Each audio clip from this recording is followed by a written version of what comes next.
everybody. This is going to be one of those topics that if you have Kleenex in your purse, ladies, you might just go ahead and get it out. Just go ahead and get it out, have it ready. But it's going to be a fun topic too, because there are some fun things that we're going to talk about. But it can be a little bit of a heavy topic, so I'm giving you advanced warning. And I say ladies, not just ladies. I know that I have some sentimental, emotional gentlemen in the room too, but it's usually the ladies who get the Kleenex out and hand it to them and say, it's okay, you can cry. Yeah, so just a little bit of pre-information about this topic before we dive into it and I bring our panelists up. You know, I got up this morning and I was getting ready, and you know, I always have prepared some thoughts on a topic before I just get up here and start talking about it. And I thought, why was this topic so difficult for me? Like most topics, it's really easy. I find panelists and I do the prep work and we gather information and it's easy. I've never found this to be a hard thing. I feel like it's kind of my calling. But this topic was hard. And this morning, don't laugh, I have epiphanies when I'm blow drying my hair. It's a thing. God speaks to me when I'm blow drying my hair most frequently. And this morning I'm noticing that most of my experiences personally with widowhood have been with women in my family passing away before the men. My mom, my grandmother, my aunt, Glenda, my stepdad lost my mom, my dad lost my stepmom, my grandfather lost my grandmother, and my Uncle Donnie lost his wife. And until my Aunt Sylvia lost her husband, I really had no females in my life that became widows. And Aunt Sylvia, I had already moved off and I was not living here, and so I really never had any personal conversations with her. And so talking with women who had lost their spouses was unique for me. Isn't that interesting? And I thought, well, no wonder this is hard. This is God's way of preparing me. Hopefully not for widowhood, but hopefully to help people through widowhood, right? But you don't know, right? How many of you in the room, by a show of hands, and this is a weird question, so get ready, want to go first before your spouse? How many of you want to go first before your spouse? Now, this is the hard question. How many of you want your spouse to go first? Okay, that was meant to not be raise your hand question. That could get you in trouble. But how many of you will agree that we don't get to choose, right? And we don't know. And so better to prepare and be prepared, and then to not be prepared and expected to go one way or the other. So I shared that with you. So there's a couple of just really quick other things before I bring our panelists up.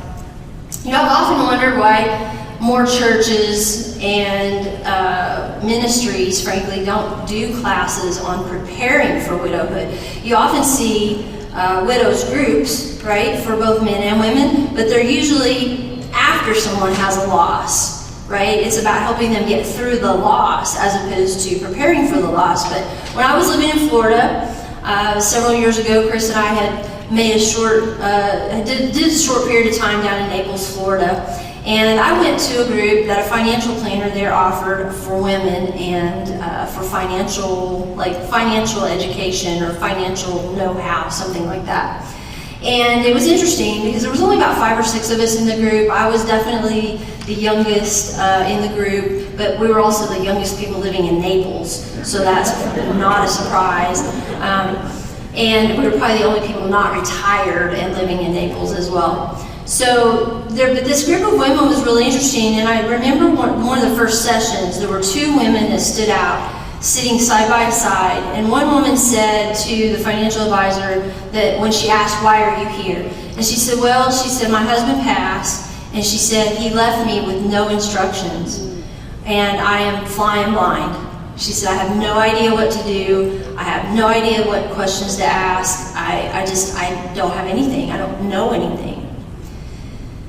And then she went to the next lady, and the next lady had a binder, bigger than this binder, sitting next to her chair. And she pulled this binder up and she looked at the other lady and she said, well, I hate to hear that. My husband left me with this. And it was a binder that had every single thing she needed to know about pretty much everything that she needed to know.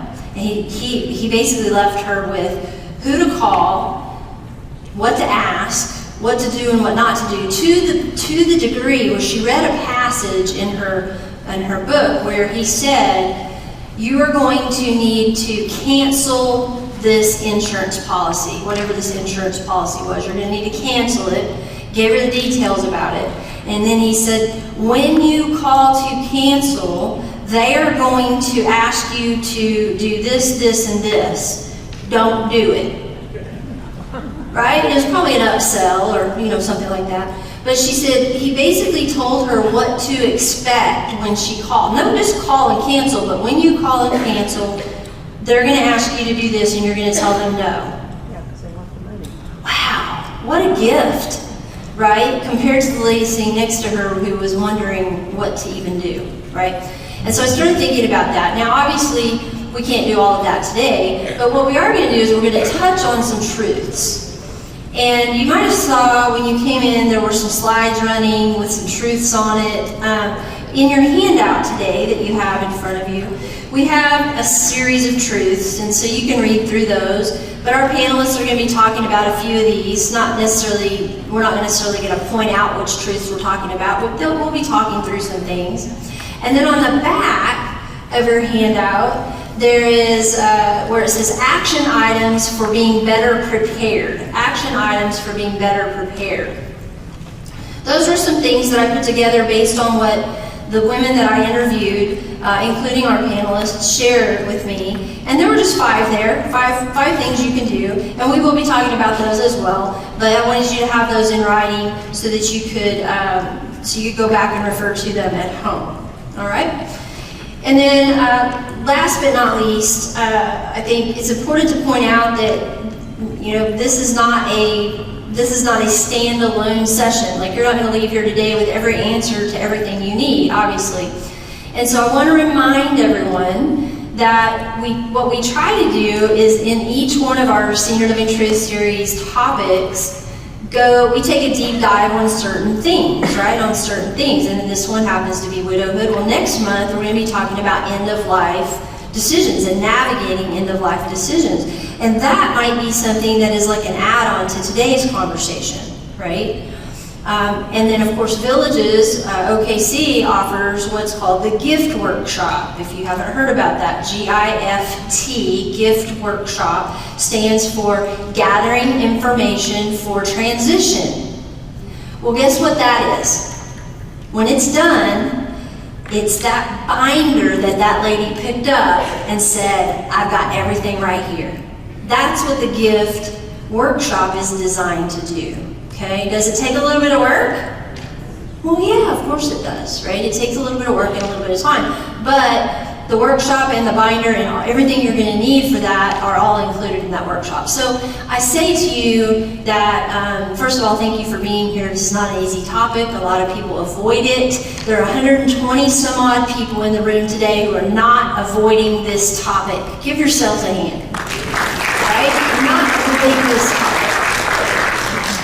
Being in real estate for the last 20 some odd years, working primarily with downsizing clients, one of the number one reasons that we help people move is because they've been widowed.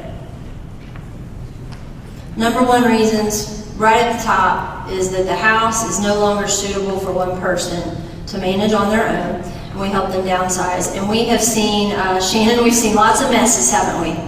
Right, we've seen a lot of messes where people didn't prepare, and we see a lot of people do it right, and we sure do prefer the people who have their ducks in a row. Did you know ducks can be put in a row?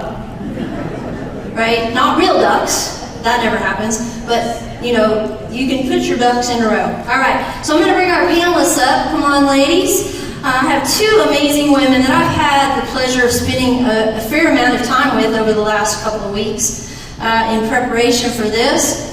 And Jane Brewer and Sheila Myers. And both of these ladies, come on up Jane, we'll let you go first. Or Sheila, I'm sorry, we'll let you go first. No, who's going first? No, Jane's going first. All right, Jane. Everybody say hi to Jane. And Sheila. Everybody say hi to Sheila. And I just appreciate you guys for doing this. This is, and I told them the other day when we were sitting I guess we were sitting at Jane's apartment at Concordia, and I said, I really don't know that this is for you guys. Thank you for this, but I really think this was as much for me as anything, right? I've learned so much. So if nothing else, after today, you know that you've changed at least one life. My guess is there's going to be a few others, yeah? All right, you ready?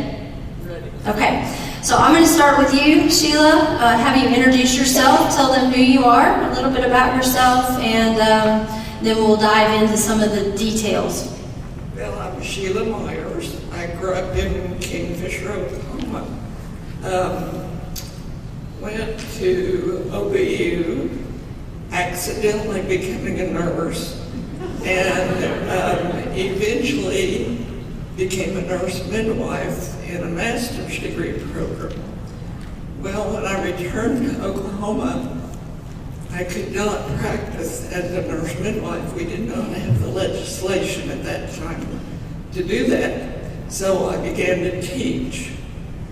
Now, during all this time, I picked up a husband and a couple of kids, but I kept moving on and teaching and so on. Essentially fairly independent, that I never was staying at home, being the housewife and taking care of those kinds of things. But what I was taking care of were professional interests, not personal interest. My husband did most of the finances. I followed along, and we did that as a team. But I always felt like, oh, he can take care of that, and I'm busy doing whatever, So I knew what was going on, but I wasn't actively participating. In our marriage, Kent was a very social person, and he was very outgoing. And as a nurse, I sort of backed off and listened to how people are doing. And so I was not moving out.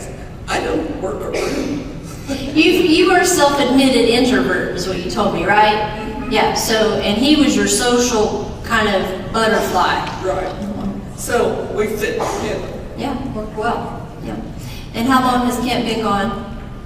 And he developed Parkinson's, but was still very active, walking the dog and so on. And he fell, had a major concussion, and was not able to walk or talk. So he was in a skilled nursing for a year, 2 years and a half, and did not.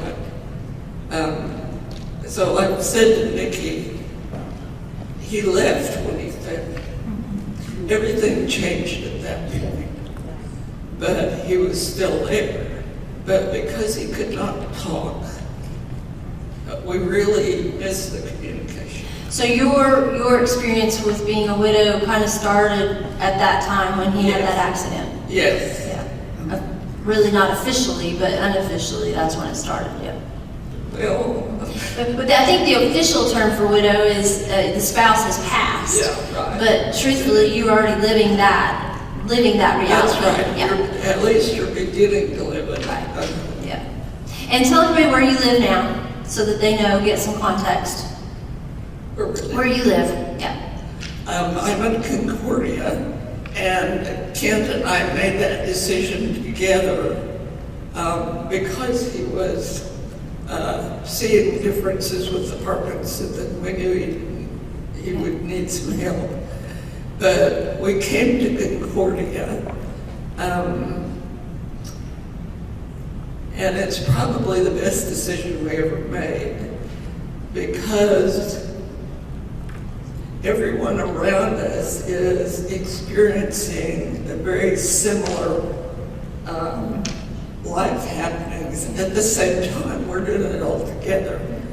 And you guys moved there about 6 months before he had his fall, is that right? No, we were there almost a year. Almost a year. But one of the problems was it was the year that COVID started. And so we were isolated from everybody. Yeah. But even so, Yeah. people were there and knew one another. Okay, so anything else you want to add to your kind of your bio before we get James? Don't think No? Okay, because we're going to dive into some more details. Okay, cool. Thank you. All right, James, tell us a little bit about yourself and your kind of circumstances which got you here on the stage today. Okay, I'm Jane Moore. I have been widowed twice. My first husband, and I had been married 35 and a half years, had 2 children, both adopted, and I was alone then for 3 years, and then I met a gentleman from Chicago, and 3 years later we married, and we were married 17 years. I now have been alone for 12 years. So add that all up and it comes to 85. So those of you that are of my age or more, there's still some life that's going to happen. I worked for the federal government for my career. I was home 11 years with the children, but I worked outside the home. I have now been retired almost as long as I worked. But I moved to Concordia a year and a half ago. It was just after COVID. And it was a very life-changing decision for me. I had lived in my home with my second husband for 22 years in a gated community between Bethany and Yukon, and loved it there. However, my daughter lives in South Florida. I see her infrequently, and my son was an alcoholic, and he was around and was very interested in my life when he was good. And some of you will be able to relate to that. When he was not good, he was a little, I'll just use a word, a little used to me, if you will.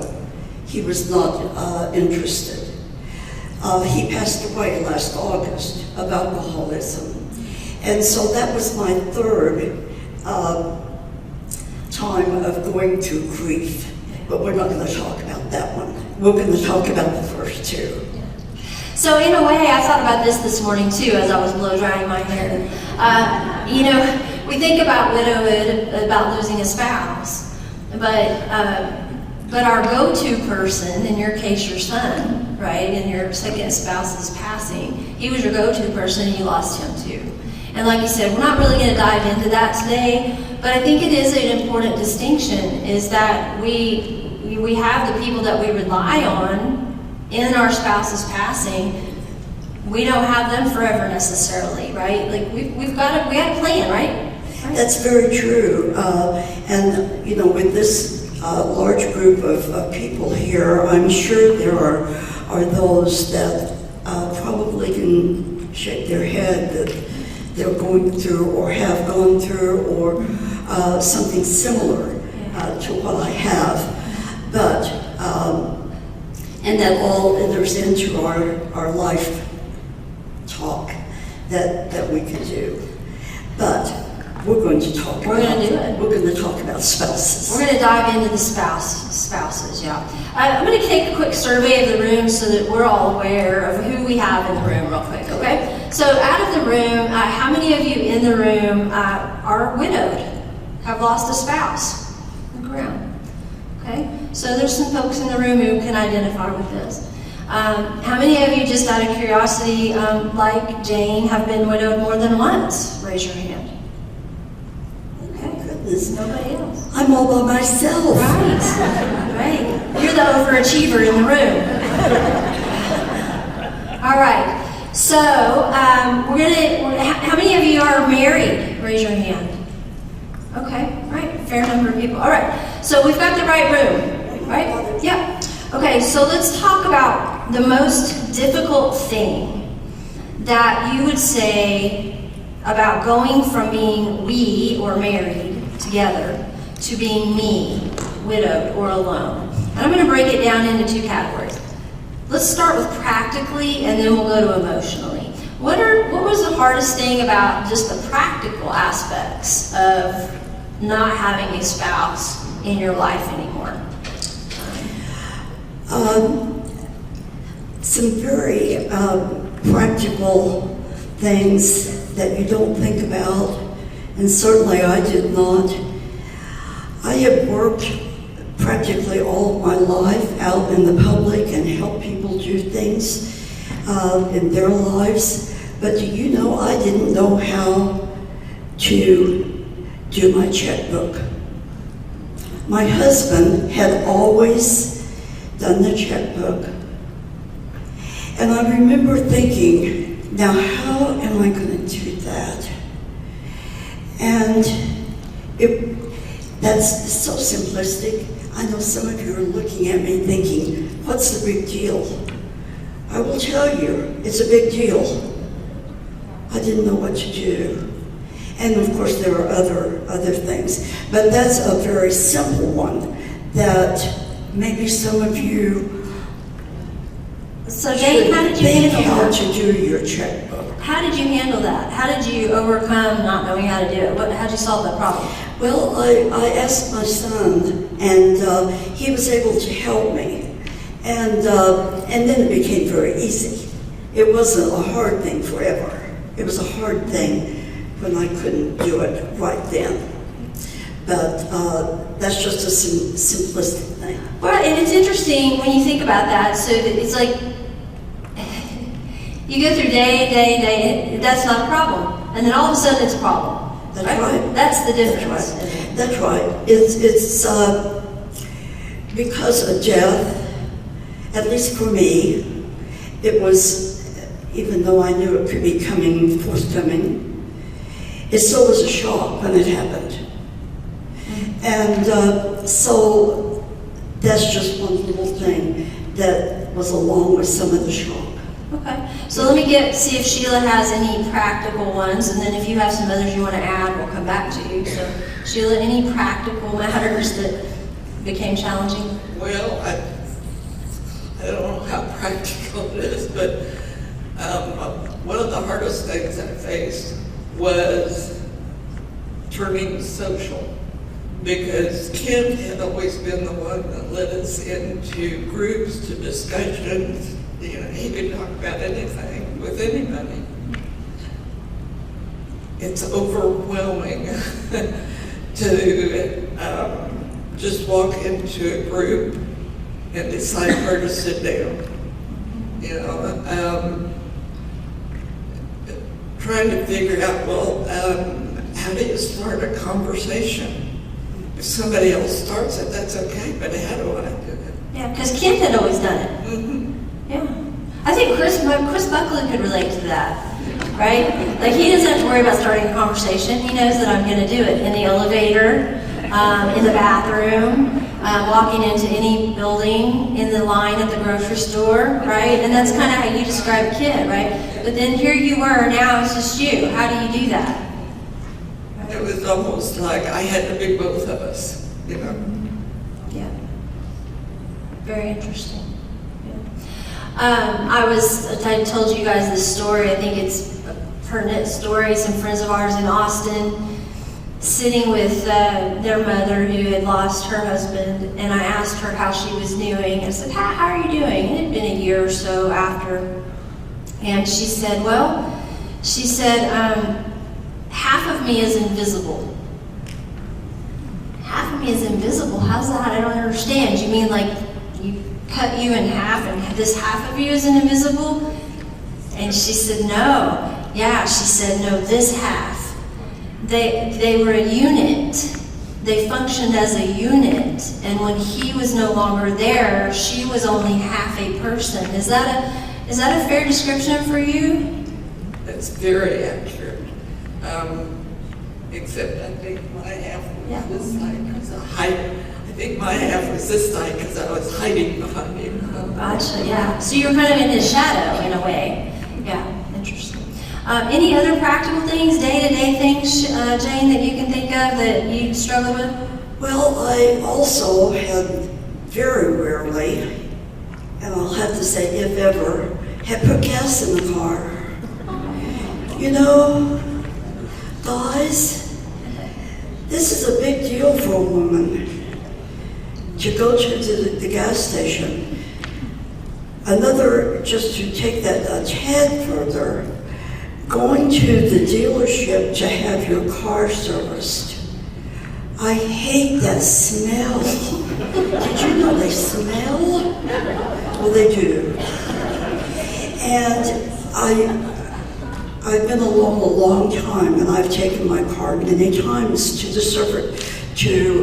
the dealership for service, and I just like it every time. What I'm trying to do is to give you some simplistic things for you to think about. Well, you told me a story about how when your husband passed, your first husband passed, you had 2 vehicles. And you didn't need both vehicles then, and so it was like, well, what do I do? And so talk a little bit about that. Well, that was true. You know, most of us have 2 vehicles, and I didn't know what to do. I didn't know how to, the criteria for which one was going to be best or which one was going to serve my purpose more. But that's something that I worked through myself. And you said you called the dealership, which I thought was ingenious. Yeah. I did, and without calling their name, a Bethany dealership. They came and they helped me. They helped me decide which one was the best.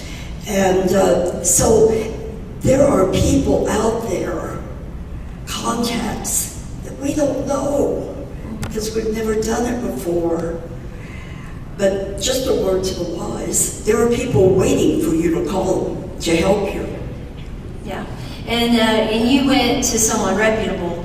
Nowadays, you know, a lot of people sell their cars online. And when you went down this path, that wasn't necessarily the norm. That's true. Right.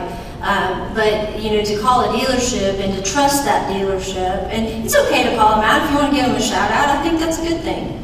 I know you all probably never heard of Jiffy Motors. Yeah. Well, they're wonderful people. They've been around a long time. Long time. And you had bought your vehicles there. We had. And so it was a comfortable conversation to call them and say, hey, I need your help. Correct. And rather than some random person that you didn't know. Yeah. Sheila, anything else day to day? We talked a little bit about eating alone. I think of that as a practical issue. Talk about that. Well, again, it's that walking into a room and trying to figure out where to sit down. And then you're still alone. And I don't think I had ever been in a restaurant alone. Even professionally, I'd been with a group. And we live at Concordia. We have group meals, and for me to walk in and figure out where to sit, so I tended to sit in a 2-chair table with 1 empty chair, you know. I really had to choose a group to sit in. It was very difficult. By difficult, I mean, I was holding my breath difficult. Yeah. Yeah, so this isn't just, oh, this was hard. This was, you had to almost force yourself, it sounds like, yeah. And then take it a step beyond that. What about a restaurant out in public? Ain't done that yet. And I think maybe a sideline to this too is that it became easier not to go. So I didn't go to some of the major meals. I said, oh, I'll just cook at home. You want to bet? You don't cook at home for one person. Well, you and Jane both talked about shopping for one and cooking for one. Before I talk about shopping, grocery shopping, Jane, you mentioned restaurants, right? Especially supper time. I worked out in the public and had gone to lunch many times all over the state of Oklahoma by myself. I can go in any restaurant at lunch. But boy, was dinner a different thing. It was so foreign to me that I was like Sheila, I avoided it.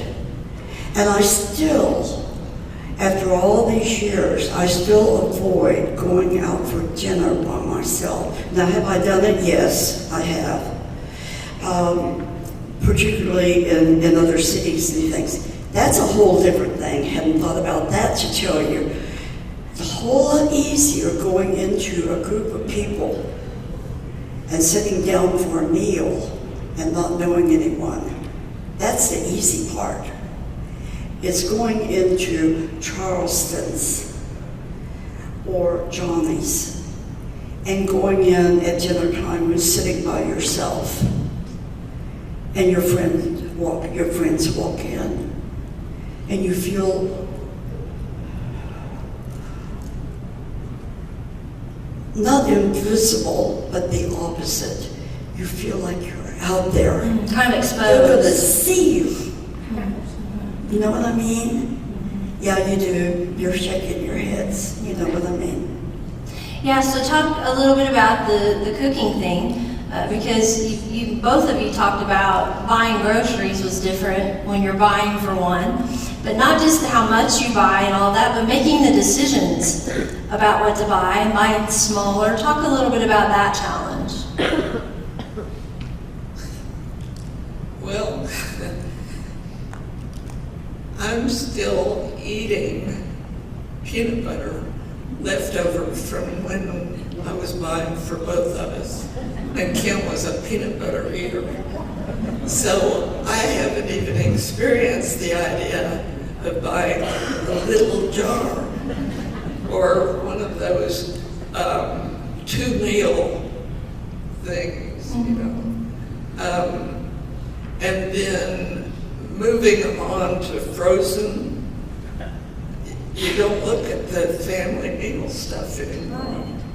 And as you go to the singles, some of your selections are not the same.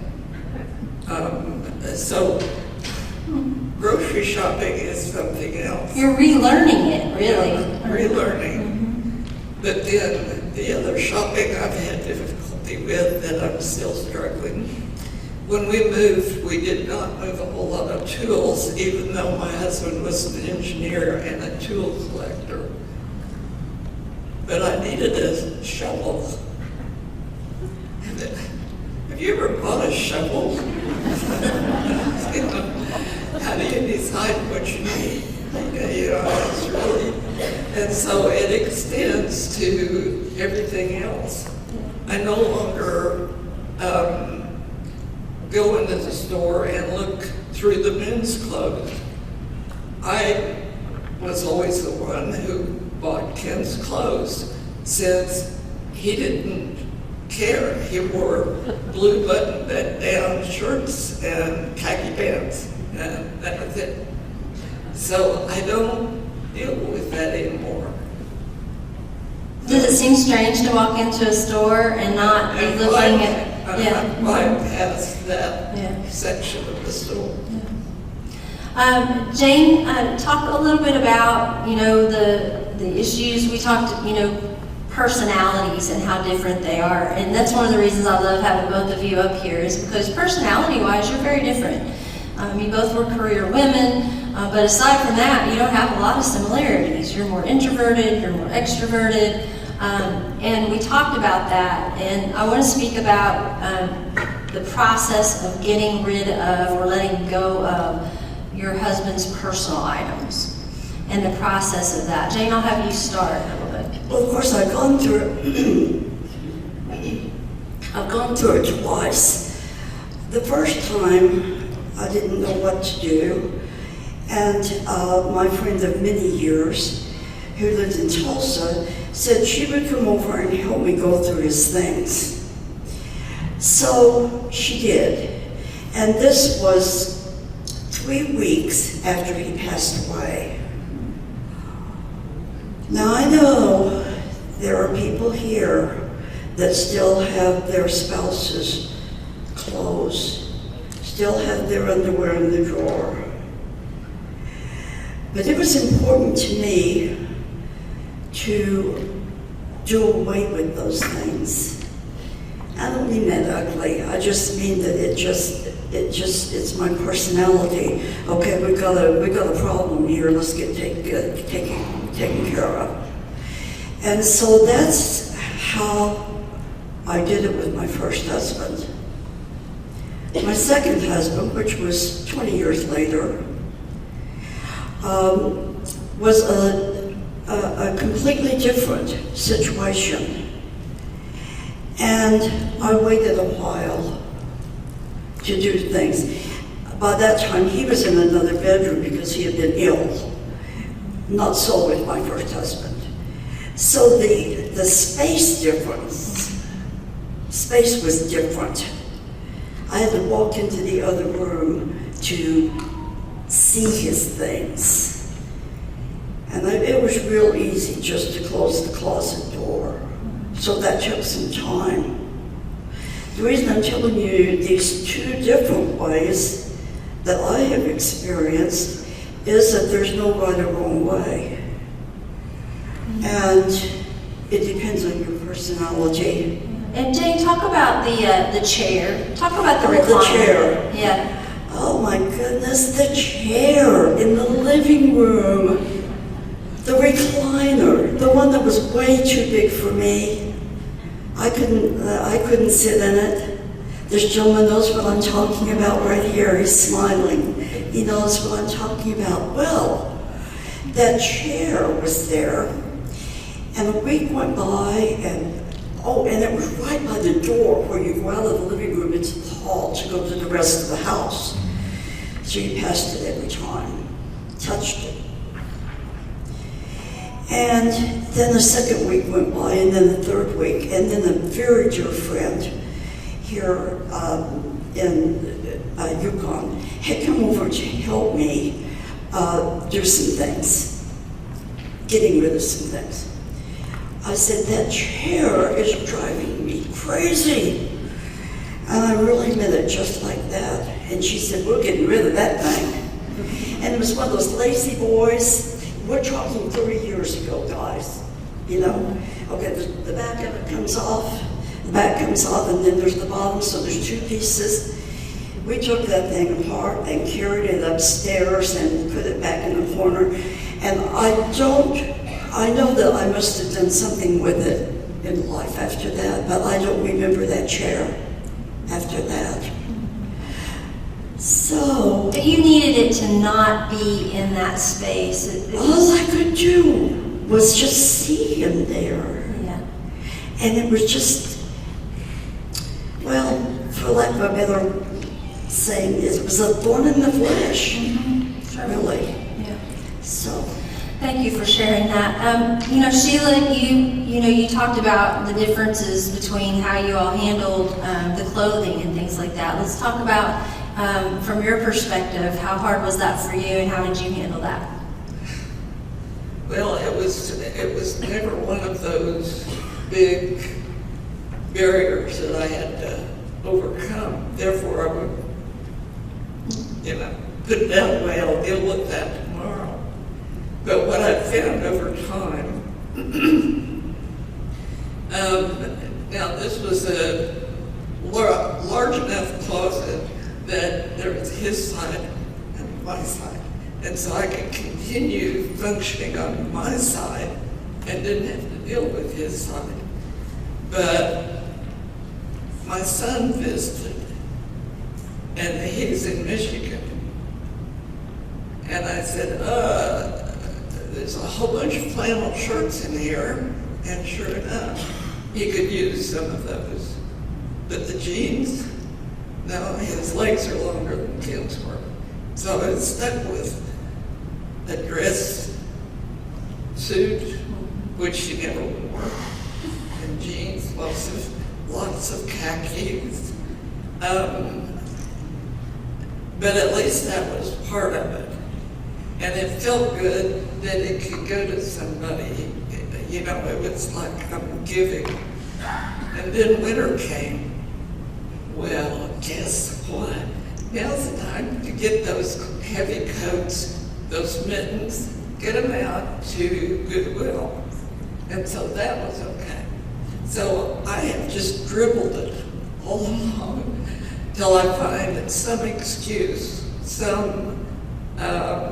it's not really an excuse, it's I have to find a source to receive it.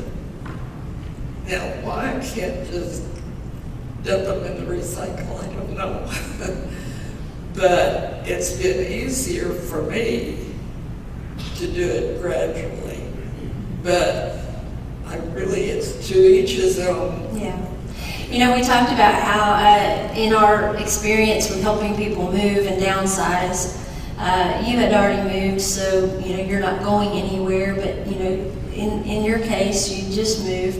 It's sometimes people's kids will come into town for the weekend, and they have this limited time, 2, 3, 4 days, and they see that you've still got Dad's clothes, and you say you've still got Dad's stuff, and let's just take care of that. Let's just get it done. Let's knock it out. Let's empty this out. Is that a good idea? How does that feel? Well, because of my personality, I'm pretty much when something needs to be done, let's get it done. Yeah. Get it over with. So maybe Sheila could answer that better than me because that was fine with you. Your friend came over, your friend said, let's do this, and you just did it. Let's get this done. Yeah. But what if I did that to you, Sheila? How would that feel? Well, I would have to search for where to put them, what am I going to do, you know? Right. The decision that took active action rather than waiting till a source was needed was just not the way I function. There's a luxury in not having to do it fast. If I needed the space, I would have faced that problem, but there was not anything Nothing pressing. nothing pushing me into it. And there were so many other things that I thought were priorities. So I want to talk about one more thing, and then we'll dive into the emotional, kind of alone and that different side. But I want to talk about the difference in the relationships that you have. How did relationships change with other people after your spouse passed, whether it's friends or family or your kids or other people in your life? What was different? I'll start with you on this one, Sheila.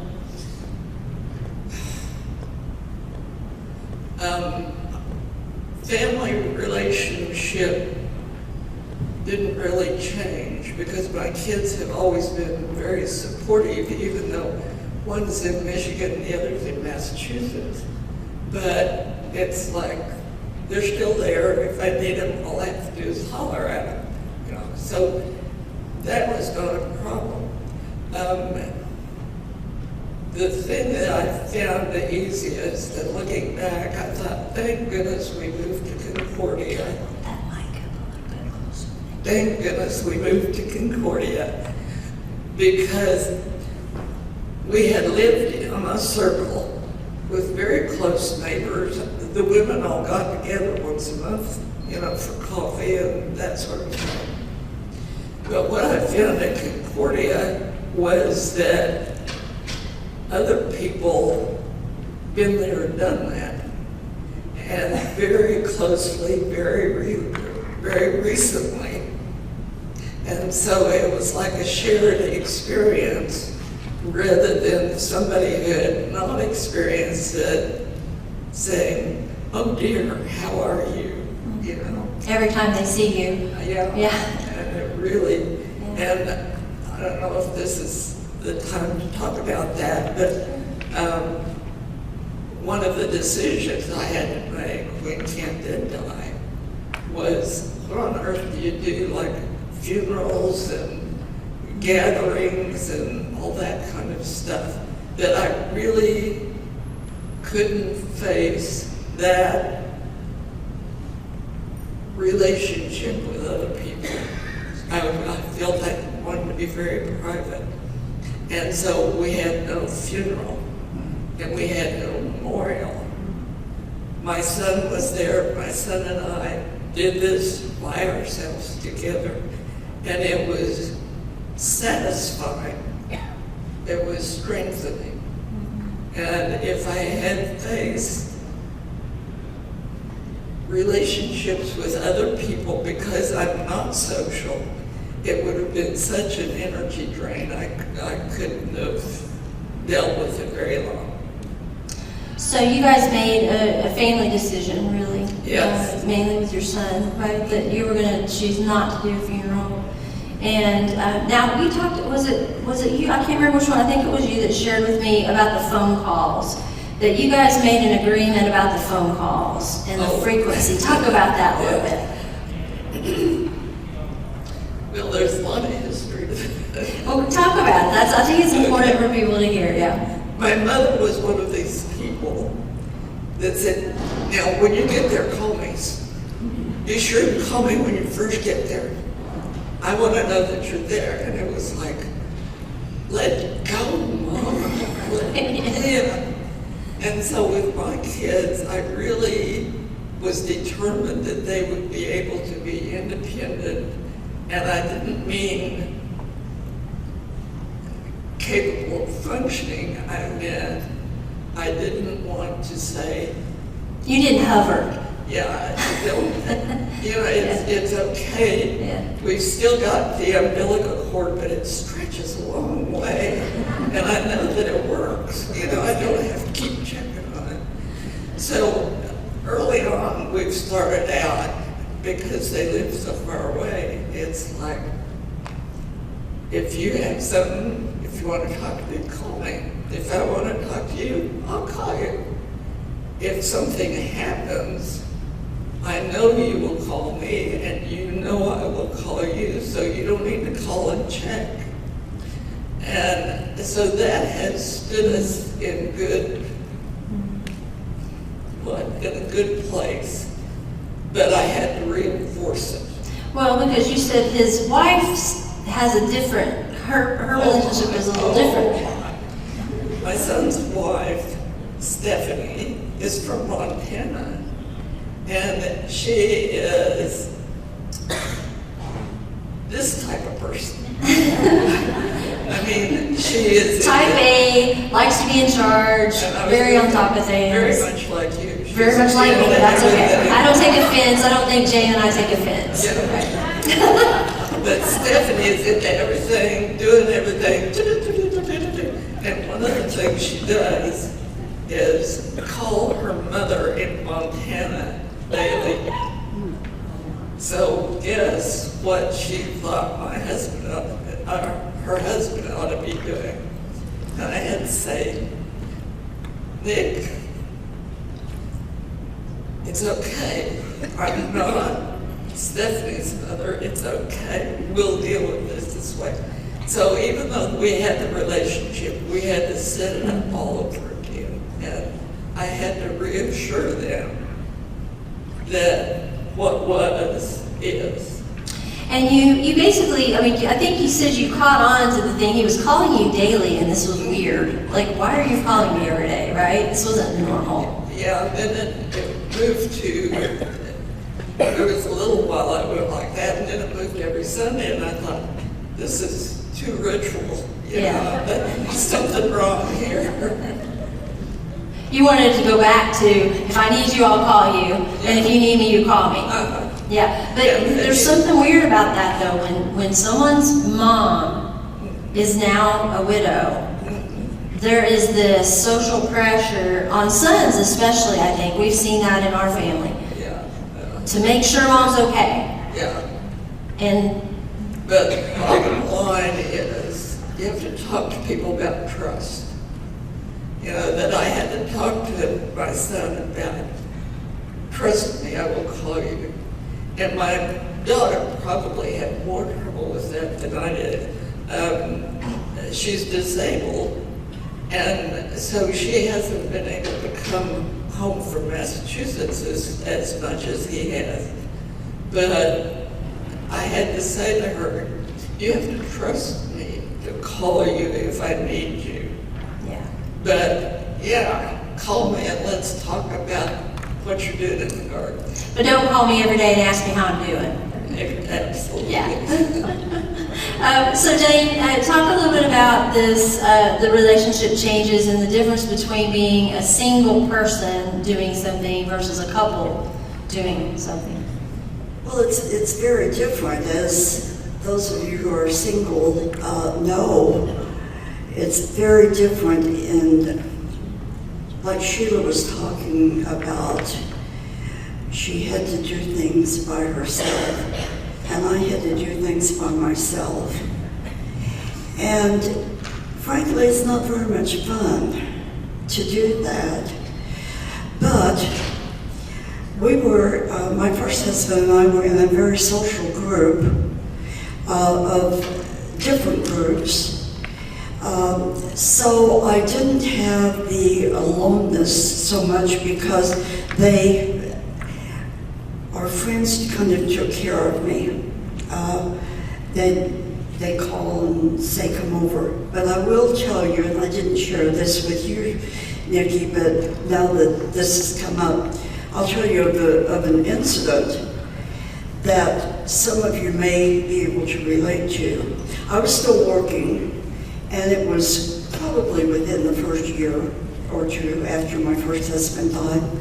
And I was going home from work, and I thought, I cannot go in that house again by myself. And so I went over to some friends, and they had just gotten home from work. And I said, I'm going to have dinner with you all. Well, they were having bacon and tomato sandwiches, and they had 4 pieces of bacon. Okay, you get the picture. Well, the friend and I, the lady friend and I, we had 1 piece of bacon and a sandwich. You had half sandwiches. I mean, it's one of those things that all sounds kind of silly in me telling you that, but oh, it was so serious. I could not go home. I had to have some support, and that was it. And they were good enough friends so I could do that. Now, when it comes to groups, like you moved to Concordia, and we talked about how, couples do things together as couples, and women do things together as women, and men do things together as men. Is it hard to figure out where you fit? Well, my decision, I'll have to just preface it just a little bit in going to Concordia. As I said earlier, my daughter's in South Florida, my son has just passed away. So I'm alone from my children. But I have an ex-daughter-in-law, my son's ex-wife, who's married again to a wonderful man. But she is still part of my life. And his 3 children are all right here around me within 5 miles. They have become my support.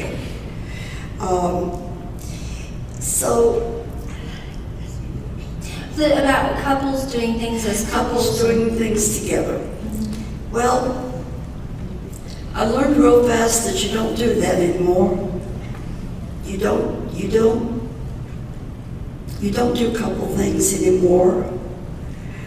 It's 2 women and 4 couples. That's my experience. So coming to Concordia was, because I was alone, was a no-brainer.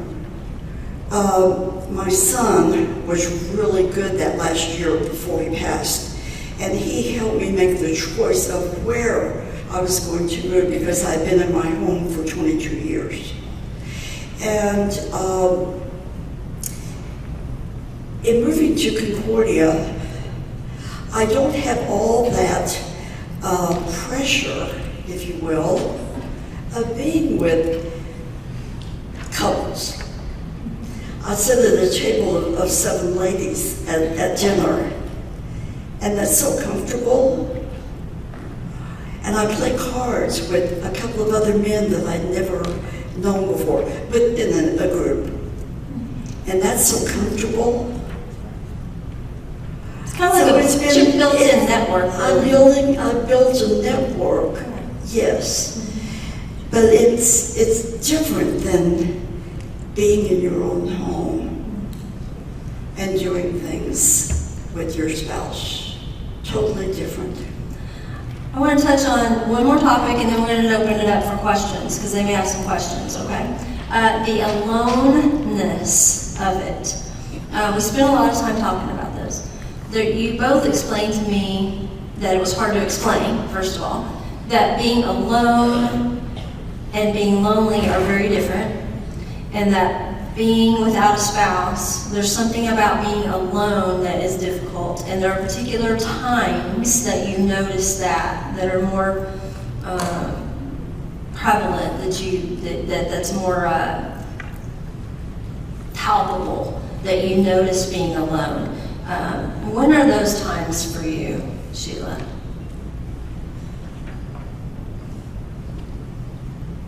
Well, and it's a hard question. In that, and I think that's part of my introversion because Kim was the social one. It's every time I have to face one of those decisions of how to move out, I can make decisions, but taking action is another. And so I feel alone because I don't have conversations with men. You know, men think differently and they talk differently than women. And so Sometimes for the better, sometimes not for the better. but it's good to be in a group of women, and boy, I have access to all sorts of women. There are men around, but strangely enough, the women all sit at one table, the men all sit at another table. And so to walk up to an empty chair at the men's round table and sit down and be surrounded by all these men, even though I would like to have a group of men that talk about things. And as I say, it adds to the interest. Yeah. But I think it's at that point I go, oh, I'm by myself. Aloneness is the by myself, you know. Yeah, for sure. You had even talked about how being in women's groups, while sometimes it's great, other times it's not great, because the perspectives are all the same. And especially having been in the business world, when you worked out and about and you had all these different types of input. And then you, at home, I think you all even talked about at night, going to bed at night, you know, and bouncing things off of someone. And there's no one there to bounce anything off of. It's just you and the quietness. You have a dog, and you mentioned that the dog helps a little, yeah? Is Sherman very conversational? Now we're talking about a 110-pound herding dog that's table height. And he was Kim's dog, basically. But not so much conversations as there's somebody else I have to work with. somebody else I have to connect with, you know. Something to do. From that. He's not a lapdog that I can cuddle. So yes, Sherman has been part of that, being responsible for somebody else, being connected with somebody else. So I think animals are very important, you know. Jane, for you, the aloneness you mentioned was palpable for you at certain times. It was, it's just so different to go to bed at night and not talk or not have anyone to talk to. I'll share just, I didn't share this with you, That's fine. Nikki, either, Yeah. but That's okay, you just can be unplugged. one little thing that turned out to be really important for me was my first husband, his pajamas. And they were kind of silk or satiny. Sounds kind of funny, doesn't it? But that's the way they were. And I slept every night with those across my face. I could breathe through them. And that was very meaningful. And you know, I moved, that was 30 years ago. I moved several times, and I moved to Concordia, which I love it there. But his pajamas are still in the drawer. And you said it was No other clothes, but his pajamas are there. It's the smell, right? Yes. Yeah, It was the smell.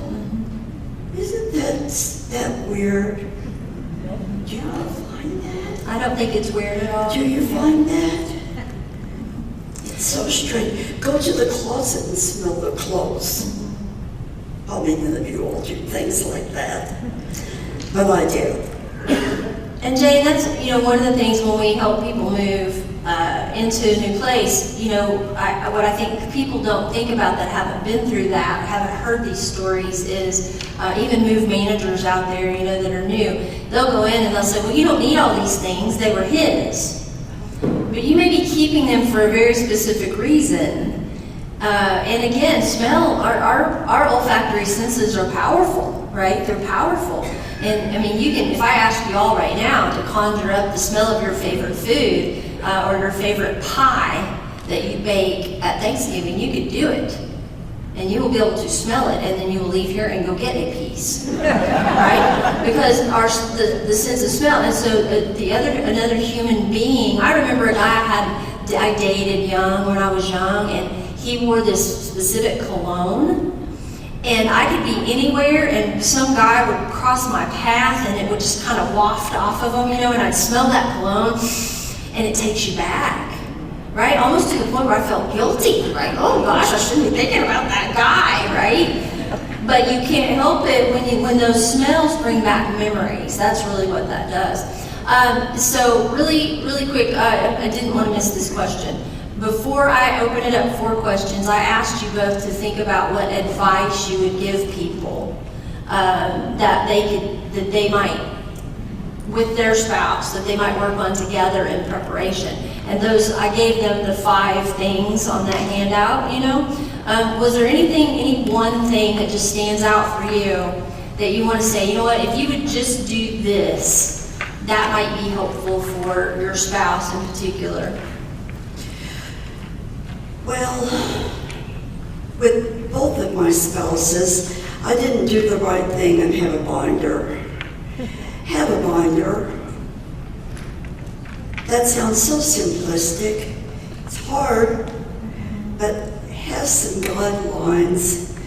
The thing about that is, and I'll go to the exact opposite of what I just said, you don't know what you don't know. And you don't know what to plan for because you don't know. You said something about I having a didn't credit know. card. We should like a credit card, for instance. A credit card. You must have your own credit card. Be good, as I found out, to have your own bank account separate from the joint and or a spouse. Those are really simplistic things. Have everything in both of your names. Have your mortgage and your will and all of the important things. You may not know now that those are important, but they are. They turn out to be really important. And to have your name on there with your spouse, whether it's a man or a woman, either way, oh my goodness, that would be so helpful. Sheila, what about you? One piece of advice you would give, or that you would tell them would be important? Well, I think it's hard to think, what to do, but one of the transitions that I made in thinking was when I was filling out the tax form and I had to check the widow box.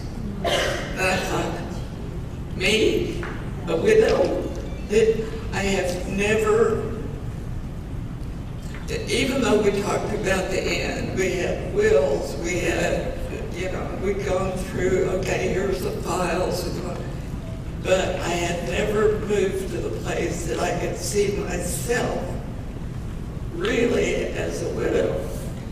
And so I think talking with one another and thinking, for instance, my husband was a petroleum engineer. What do engineers wear? They wear slide rules. I am now sitting on a collection of over 200 slide rules that I know nothing about. It's completely separate from me. I would say, oh, we're going to an essay. There's a slide rule over here. Beyond that, I recognize them when I see them, but that's it.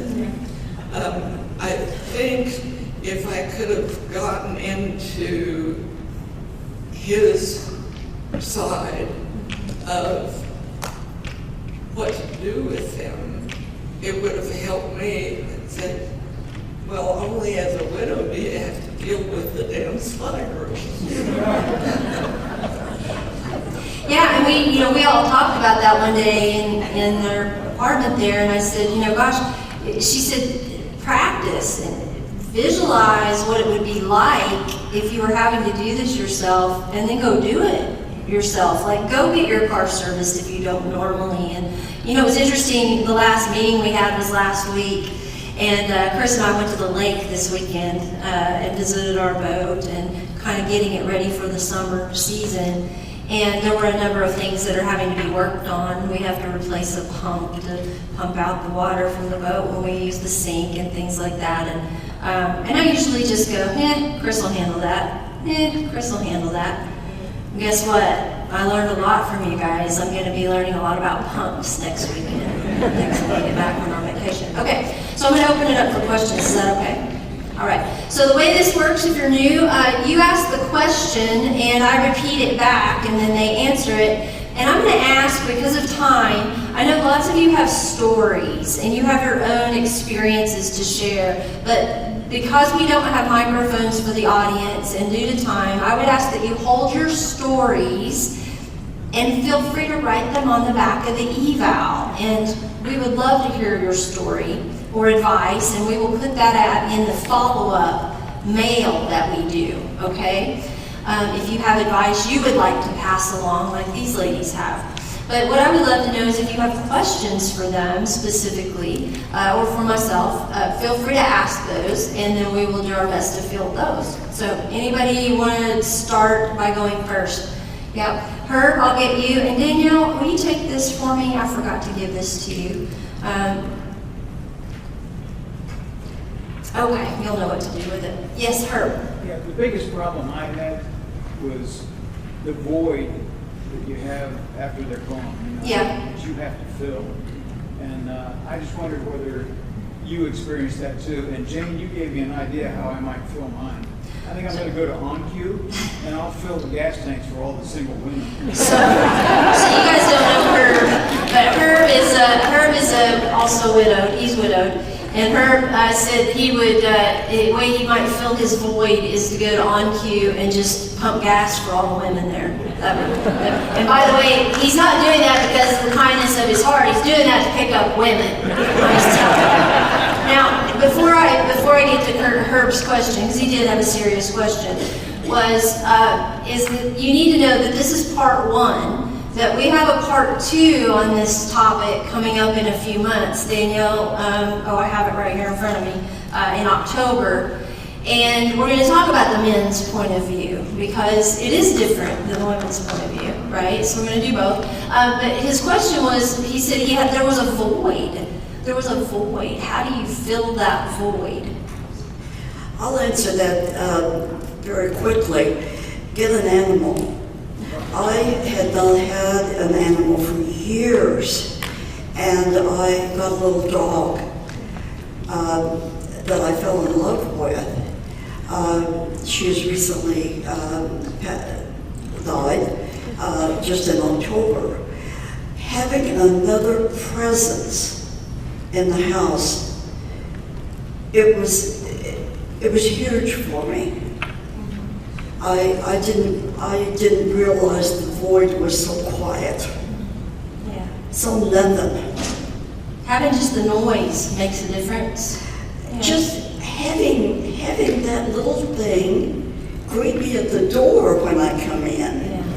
Even after being at Concordia, just knowing that she's there. Yeah. That's great. Some of you are not animal people. I get it. But if you are, if you are, Yeah. that's just one thing.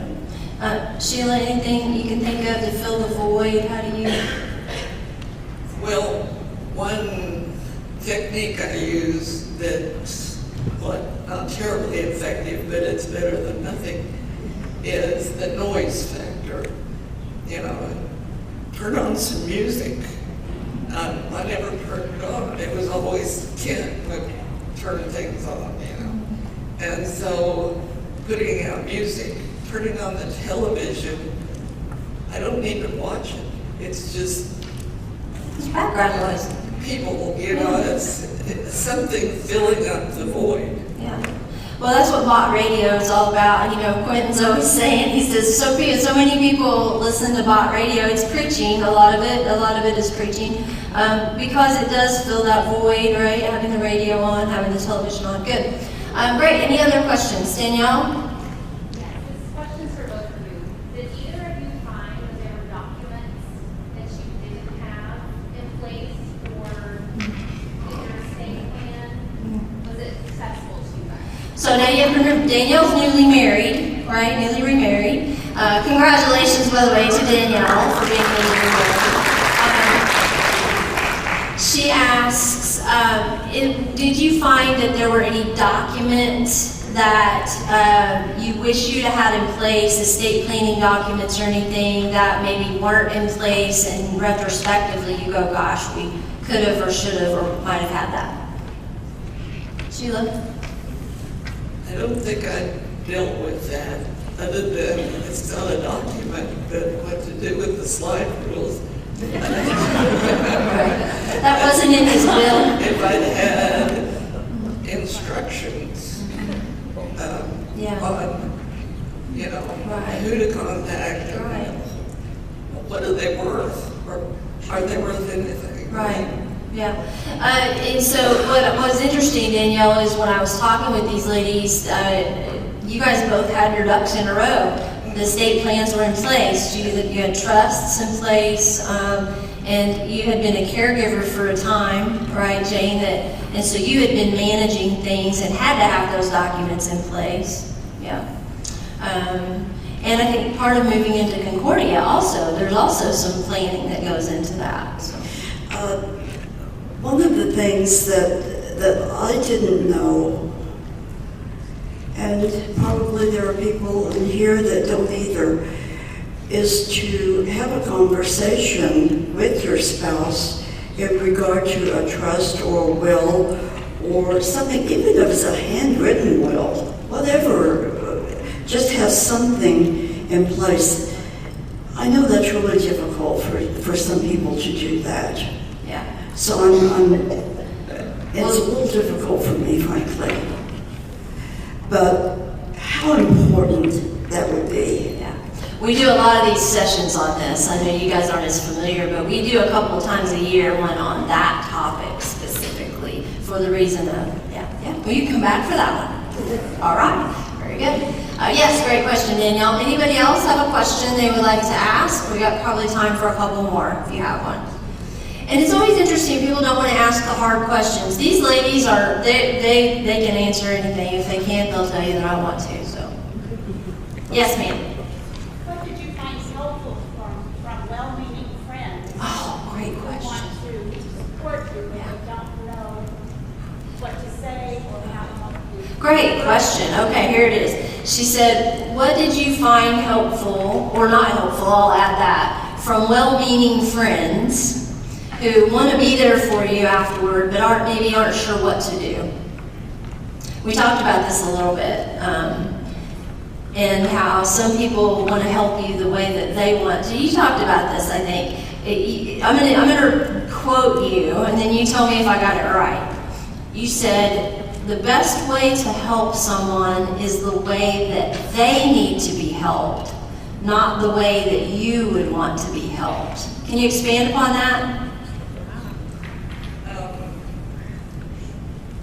Well, I think one of the things that I've experienced with that is I don't want people saying, how are you?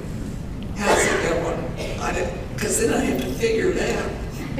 But what I would like as help is if I need to do something, if it's obvious, somebody just come up and say, come on, let's do this and get it done. And you're talking about your friend that helped move your chair. That sort of thing. At the same time, we need to know how people are doing, but not initially. Let's have that conversation gradually. As a person wants to talk about it, because, and I think that was one of my life lessons, I said, that I learned from a professor who was a 6-foot German woman who spoke Swiss. And she was very structured. In nursing. Yeah.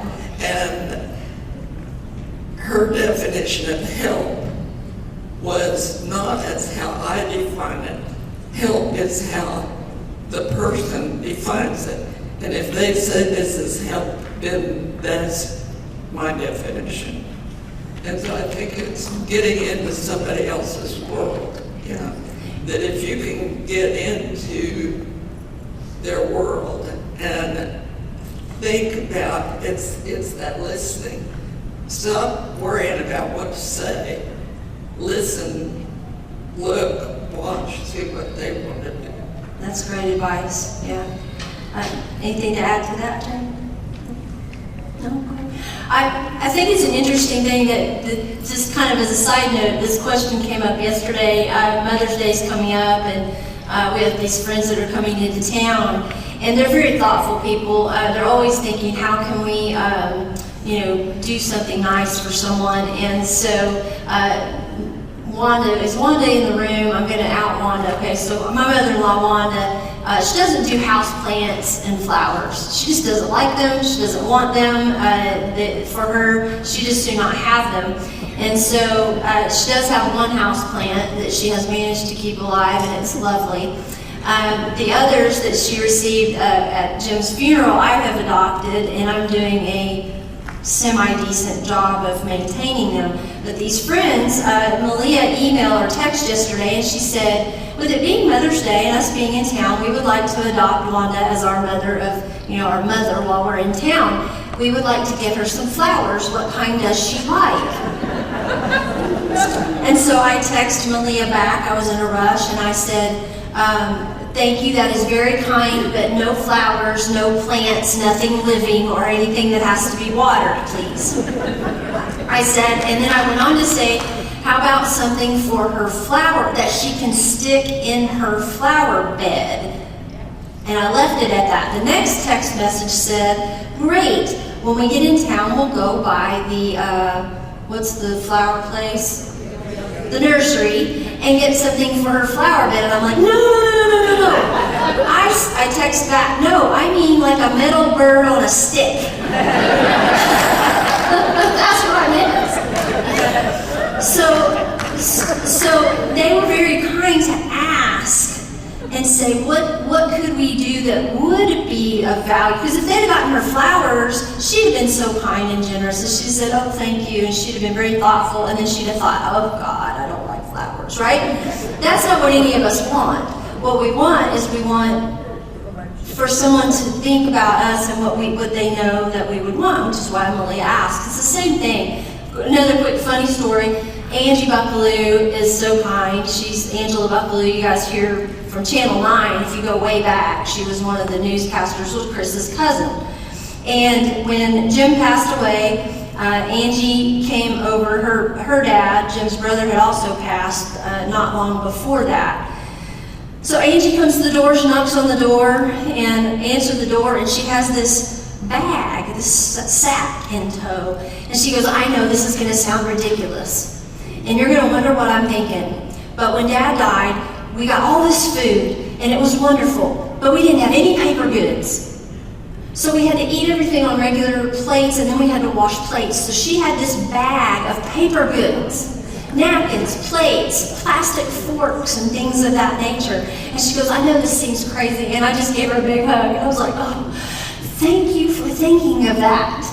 Right? Because I'm about the food. Like if I'm from small town, what do? You bake a casserole. But Angie thought about paper goods. So to be thinking about what is that person's experience and what can I do that maybe somebody else hasn't thought of is another great thing. Have these ladies provided us with some pretty amazing insight? I'll get you guys up. I'll make a few final announcements. If you want to sit here, you can. You can. Yeah, you can go. Sheila's like, let me out of here, lady. All right, let me go. All right. And you guys can take your water with you. I know you're probably parched. Yep. Danielle, you want to? Yep. Thank you, guys. Yep. I got the privilege of spending several hours with these ladies in preparation, and they only got to share with you a very small piece of their stories, and they're different. Here's what I want to share with you as you fill out your evaluations today, and you take your handouts home with you. I would like to give you some homework, right? The teacher in me, the educator, the coach, I'd like to give you some homework. And the homework involves actually taking this information and doing something with it, right?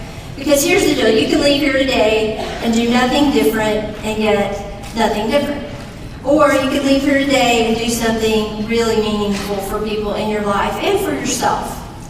And so on your handout, you have these 5 action steps, things for getting better prepared. And one of them, they mentioned practice being alone, but also ask your spouse to help train you if you need training on some of those things, right? Like Chris has got to train me on putting a pump in the boat, because if something happens to Chris, I'm not getting rid of the dadgum boat. I'm keeping it. And I don't want to have to call a mechanic and spend that kind of money when I can replace the pump myself. So I want to know how to replace the pump. Now that may be, we probably should video that because that may be a YouTubeable moment. I'm just saying. Being better prepared means providing them with a written guide. If you have not gone through the gift workshop with villages, this is the time to do it. Shannon Steiger on our team helps lead part of that. Steve McMaster's back there can give you all the details on how to get signed up for it. Complete your estate planning documents. If you already have what you think is a complete estate plan, then get with Jennifer or the attorney of your choice that does estate planning, not the oil and gas attorney, not the attorney that does other stuff, someone who actually understands estate planning and make sure that it's up to date, especially if you have blended families, right? If you have blended families. Number 4, we talked about teaching each other things, and number 5, prepare financially. There are so many things you can do to prepare yourself financially. She mentioned having the credit card, that kind of thing. You know when the person dies, that account is no longer supposed to be used, right? You know that. And so what happens is all of a sudden you get cut off and you don't have money. Because if that account wasn't in your name, if you're an authorized user on somebody else's account, guess what? When they're gone, you're no longer an authorized user because that account is no longer active. There are just things that you have to think about financially. You can talk to your bank about those things. And then we're going to talk about this one at next month's seminar. This is next month's seminar, and I'm going to tell you that Alec at Buchanan Funeral Services does a great job. I'm going to have some other folks talk about this as well. Get your funeral plan in place. Do you know how many widows I have talked to who have said, my spouse will not talk to me about funeral planning. They won't do it. Well, you know what you could do? You could go do it yourself. Bring the plan home, say, here it is, review it, because if you won't talk about it, I'm going to plan it. Period, right? Take some initiative and do that, because the last time, do you want to be doing that the day after someone passes? No. So we're going to be talking about that next month. And then on your evaluation form, or not evaluation form, but with your evaluation form, there is a sheet that says education events. And there are some education events on there. Some are relevant to what we talked about today. Some are completely different than what we talked about today. But you can check the box on any of those. And I'm going to encourage you to do something. If you are a married person and you aren't used to doing things as an individual, you're used to doing them as a unit, like Chris and I do lots of things as a unit, go to one of these events. These are great events to go to because you're going to know other people there. That's why I'm pointing this out. As an individual, go alone. Go by yourself, especially if you're an introvert. Practice it. See how it feels. See how you do. See how things are. Get to know some people, not as a unit, but as an individual. This is one that Buffalo Realty Group and OKC Mature Moves is putting on. Nerve Renewal and Villages OKC have some coming up at the Healthy Living Center that you can go to. You don't have to register for those. They're power hours. And then I run out a little fun. Concordia is doing a road trip. Right, Concordia? Right? They're going on Wednesday, June 26th, and I think they still have some spaces available, like for $70. You can take the road trip with them to, I think this one's Elk City, right? Yeah. And so that'll be fun. So again, like I said, I told Chris the other day, I said, I'm going to have to start practicing doing things myself and not as a unit, right? And you know what? He gets his feelings hurt sometimes when I do that, right? And so I'm going to have to say to him, no, this is my practice day, right? I'm going to go do this by myself because this is my practice day, okay? Otherwise, he'll think I'm out, messing around or something. I don't want that. All right. Okay, did y'all get value from today? Yes? All right. Fill out the yellow sheet. This is your evaluation. We'd like to hear your thoughts on that. You can give that to Kim or Danielle in the back of the room. Yes. One other thing. Yes. There are women here who are married. Please go to the widower discussion with your husband. You didn't bring your husband, you did go with your husband. That. Thank you. I'm going to repeat that to you guys. She said, please come, bring your spouse, husband and wife, please come to the widower discussion that we do in October. right? Because hearing from each other's perspective is really what makes the difference, right? It's really understanding, because we all have our own perspective. We think we know what our spouse is thinking, but they'll tell you that you don't, right? You do not, yeah. All right, thanks for being here. I will see you next month. You guys have a great day. Give yourselves a hand.